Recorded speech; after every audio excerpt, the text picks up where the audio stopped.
Good morning, Alex and friends. I'm Grace. Today is Friday, October 25th, 2024, and you're listening to Alex's News.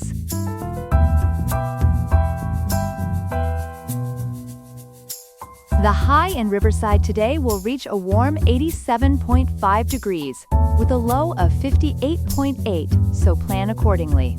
Coming up on Alex's News, we'll explore why the Pentagon is speaking out about rumors involving troops and the election. Then, we'll examine the challenges facing California's proposed minimum wage increase.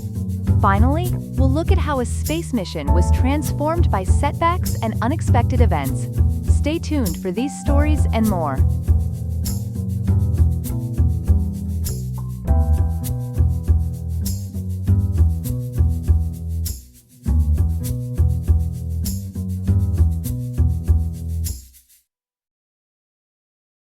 We begin with a story about the Pentagon addressing misinformation regarding U.S. troops and the upcoming election.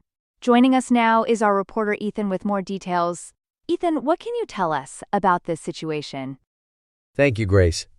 The Pentagon has taken the unusual step of strongly denying false claims circulating on social media about the use of U.S. troops during the November 5th presidential election, which is just 11 days away. What exactly were these false claims, Ethan? According to reporting from ABC News, prominent figures such as former Trump administration National Security Advisor Michael Flynn and former presidential candidate Robert F. Kennedy Jr.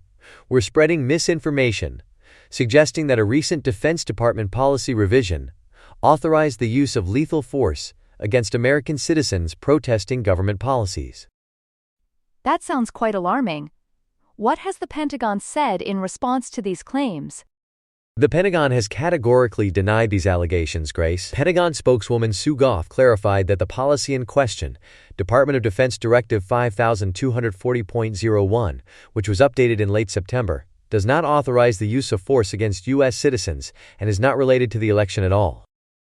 Can you explain more about this directive and its purpose? Certainly.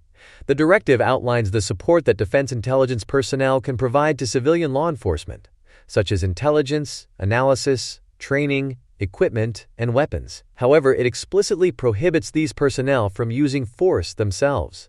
The recent update was part of routine policy revisions intended to align language on the use of force with other existing policies. That's quite different from what the false claims were suggesting. Is there any law that prevents the military from being used against U.S. civilians? Yes, there is. It's called the Posse Comitatus Act, enacted in 1878. This act prohibits the use of the Army, Air Force, Navy, Marine Corps, and Space Force to execute domestic laws unless expressly authorized by the Constitution or an act of Congress. It's a cornerstone of American civil liberties, ensuring that military power is not used to control or police the civilian population. Are there any exceptions to this act? There are limited exceptions, Grace. For instance, the Insurrection Act allows the president to deploy troops under certain conditions to suppress insurrections or enforce federal law, but these exceptions are very strictly limited and require specific authorization. How has the Pentagon addressed concerns about monitoring U.S. citizens? The Pentagon has emphasized that their policies include robust protections for U.S. persons. According to the Associated Press, the directive prohibits the collection or maintenance of information solely for monitoring activities protected by the First Amendment and the Constitution. Why do you think the Pentagon felt the need to make this public denial? This rare public denial highlights the seriousness with which they are addressing these false claims, Grace. As KTVZ News Channel 21 reported, it's part of a broader effort to maintain public trust and ensure accurate information about the role of the military in domestic affairs, especially in the lead-up to a presidential election. Thank you, Ethan, for bringing us up to speed on this important story. We appreciate your insights. You're welcome, Grace. Back to you. That was our reporter Ethan with story 1 of 3, discussing the Pentagon's denial of false claims about troops in the upcoming election. Stay tuned for more news after the break. We turn now to a developing story in California, where a proposition to increase the minimum wage is facing challenges. Our reporter Chloe has been following this story closely. Chloe, what can you tell us about Proposition 32 and the concerns surrounding it? Thanks, Grace.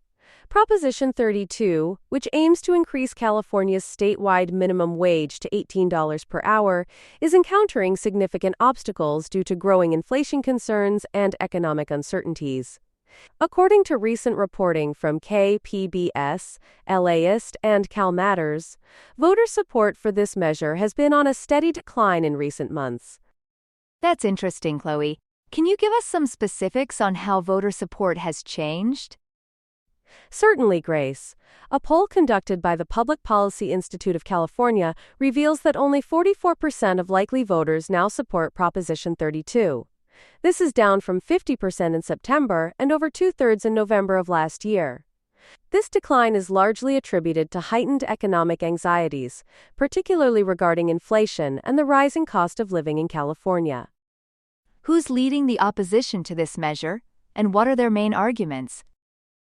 The opposition is primarily led by business groups, including the California Chamber of Commerce, Restaurant and Grocers Associations, and the agricultural industry. These groups are running advertising campaigns, arguing that the wage increase would exacerbate inflation and harm small businesses. They contend that higher wages would lead to increased prices for goods and services, potentially worsening the already high cost of living in California. And what about those in favor of Proposition 32? What's their stance? Proponents of the measure, such as the Working Families Party, argue that it could benefit about 2 million workers in California. They point to studies showing minimal impact on employment and prices from previous wage hikes. However, it's worth noting that the campaign in favor of the proposition has been relatively quiet and underfunded compared to the opposition, which has raised over $700,000 this year. That's quite a difference in funding. Now, Chloe, can you give us some context on the current economic situation in California? Of course, Grace. California's economic context is complex. The state's unemployment rate stands at 5.3%, which is higher than the national average. This is largely due to factors such as tech and entertainment industry downsizing. Despite some signs of economic resilience, including job growth and falling inflation rates, many Californians remain pessimistic about the economy, citing high costs for housing and food. I understand there's some recent data from California's experience with a higher minimum wage for fast food workers. Can you tell us about that? Yes, Grace. In April 2024, California implemented a $20 minimum wage for fast food workers. According to state and federal employment data, the fast food industry in California has actually added 11,000 new jobs since the wage increase, reaching a historic high of 750,500 fast food jobs. A study from the Center on Wage and Employment Dynamics at UC Berkeley found that this wage increase raised average hourly pay by 18% without leading to job cuts or significant price hikes. Menu prices only increased by 3.7%. That's fascinating, Chloe. So how does this data factor into the debate around Proposition 32? Well, Grace, it provides an interesting counterpoint to some of the concerns raised by opponents of Proposition 32. However, it's important to note that the debate around the inflationary impact of minimum wage increases remains nuanced. While some studies suggest that minimum wage hikes can lead to modest price increases, the overall impact on inflation is generally considered to be small and can be mitigated by various adjustments such as changes in profit margins or productivity improvements. As we approach the November 2024 election, which is just 11 days away, what's the outlook for Proposition 32? The fate of Proposition 32 remains uncertain, Grace. Its success may hinge on whether voters prioritize potential wage gains for low-income workers over concerns about inflation and economic stability. The lack of a strong campaign in support of the proposition, coupled with well-funded opposition, could significantly influence the outcome. It's a complex issue that highlights the intricate relationship between minimum wage policies, inflation, and overall economic health. Thank you, Chloe, for that comprehensive report on Proposition 32 and the economic factors surrounding it. We'll certainly be keeping an eye on this story as Election Day approaches. You're welcome, Grace. We'll continue to monitor the situation and provide updates as they become available. Here are some other headlines. A skull discovered in an Illinois home wall in 1978 has been identified as Esther Granger, a a 17-year-old who died in 1866.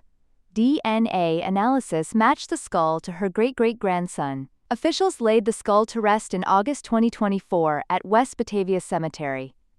Thousands of international adoptees in the U.S. are living without citizenship due to a loophole in the Child Citizenship Act of 2000.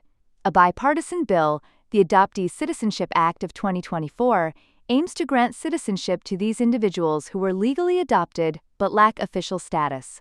Allies of Donald Trump hope his potential election win could lead to privatization of mortgage giants Fannie Mae and Freddie Mac. Some experts warn these changes could make mortgages more expensive in the long run due to potential increases in interest rates and inflation. Chess grandmaster Magnus Carlsen, after 20 years at the top of the game, has decided not to defend his World Chess Championship title. Despite this, he continues to dominate in various tournaments and remains a significant figure in the chess world. An Ohio judge has struck down the state's most extensive abortion restrictions, citing a voter-approved reproductive rights amendment. The ruling declares the so-called heartbeat law unconstitutional, affirming the right to pre-viability abortions in Ohio. We're now turning to our third and final story of the morning. 4 astronauts have finally returned to Earth after an extended stay on the International Space Station. For more on this, we're joined by our space correspondent, Ethan. Ethan, can you tell us about this long-awaited homecoming? Certainly, Grace. Yesterday, on October 24th, 4 astronauts splashed down in the Gulf of Mexico off the coast of Pensacola, Florida, marking the end of a nearly 8-month mission aboard the International Space Station. 8 months is quite a long time. Who were these astronauts, and why was their mission extended? The crew consisted of NASA astronauts Matthew Dominic, Michael Barat, and Jeanette Epps, along with Russian cosmonaut Alexander Grebenkin. Their mission, which began in March 2024, was originally scheduled to end 2 months ago. However, 2 major factors led to this significant delay. What were these factors, Ethan? The first issue involved Boeing's new Starliner astronaut capsule. According to NASA reports, safety concerns forced a change in plans. In September, the Starliner had to return to Earth empty due to helium leaks in the service module and malfunctions in the reaction control system thrusters. That sounds quite serious. How did this affect the astronauts' return plans? Well, Grace, it meant that NASA had to completely revise their astronaut transportation schedule. The second factor that contributed to the delay was Hurricane Milton. The storm and its aftermath, including high winds and rough seas, made it unsafe for the astronauts to return as planned. I see. So how did the crew handle these unexpected delays? According to statements from the crew, they took it in stride. Michael Barat, the only space veteran among them, praised the support teams for their flexibility and assistance in adjusting to the delays. It's worth noting that life on the ISS continued as normal during this extended period. Now that these 4 astronauts have returned, what's the current situation on the ISS? The space station is now back to its normal crew size of 7, consisting of 4 Americans and 3 Russians. This comes after months of having an overflow due to the extended stays. The current crew includes Starliner test pilots Butch Wilmore and Suni Williams, whose mission was unexpectedly extended from 8 days to 8 months. That's quite a change in plans for Wilmore and Williams. When are they expected to return? According to NASA's updated schedule, Wilmore and Williams will now stay on the ISS until February 2025, which is still 121 days away. They'll return to Earth on a SpaceX Crew Dragon as part of the SpaceX Crew 9 mission.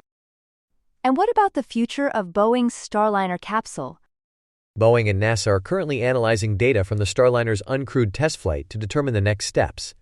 This may include additional testing and modifications to address the identified issues. As a result, the next crewed mission for Starliner, initially targeted for February 2025, has been delayed to at least August 2025. It seems like this event really highlights the complexities of space missions. Thank you, Ethan, for bringing us up to speed on this fascinating story. You're welcome, Grace. It certainly does show how both technical issues and natural disasters can impact these intricate space operations. Indeed. Thanks again, Ethan, for that comprehensive report. That's all we have for now. Today's episode was made by Alexander King, with Claude Sonnet 3.5, the Perplexity API, and the Google Cloud Text-to-Speech API. I hope you have a great day. I'll see you tomorrow, Alex.